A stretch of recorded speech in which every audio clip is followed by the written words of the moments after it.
My name is Ethan Schneider. I turned 16 last week, and 2 days later I flew a plane on my own. I think I've always wanted to fly. My first memory of trying to fly was when I was 4 years old. I jumped off the playset, flapping the cardboard wings I had made, and seeing how far I could go. I started the trip with my instructor John Dennis. We flew from Lake Norman Airpark to Lincolnton.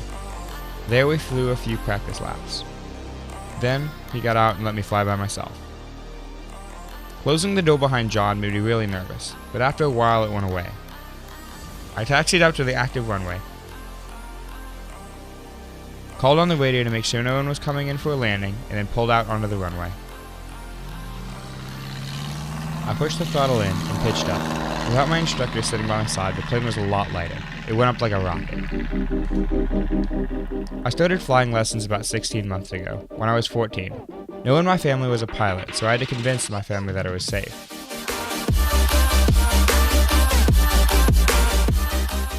There's just something about being up in the sky, going over all the trees and houses and people. It's not like anything else.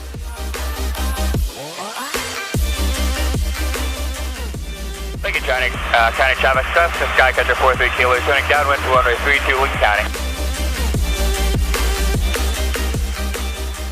Our goal that Sunday was to make several loops on my own, while John stood by on the radio. Well, you got to go by yourself sometime, you know. And it's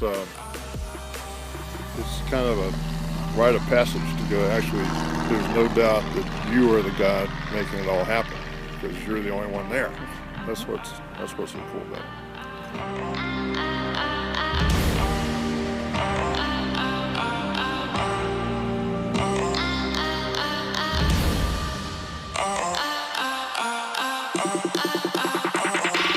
Skywatcher 43 Kilo, turning final runway 23, Lincoln County, full stop.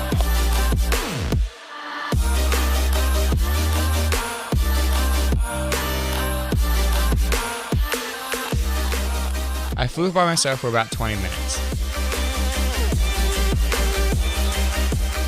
After I landed, I taxied in where John was waiting to continue another long tradition, the cutting of the shirt tails.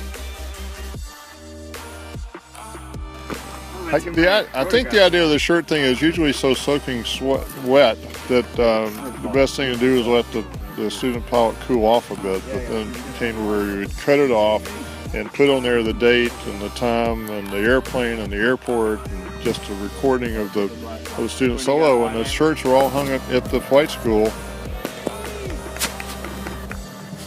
I still have a year before I can get my full license, and there's a lot of things I still have to do. This includes cross-country flying and a lot of tests. Looking back on it now, I can't believe how far I've come in just 1 year, and I'm excited looking forward to see what's going to happen next.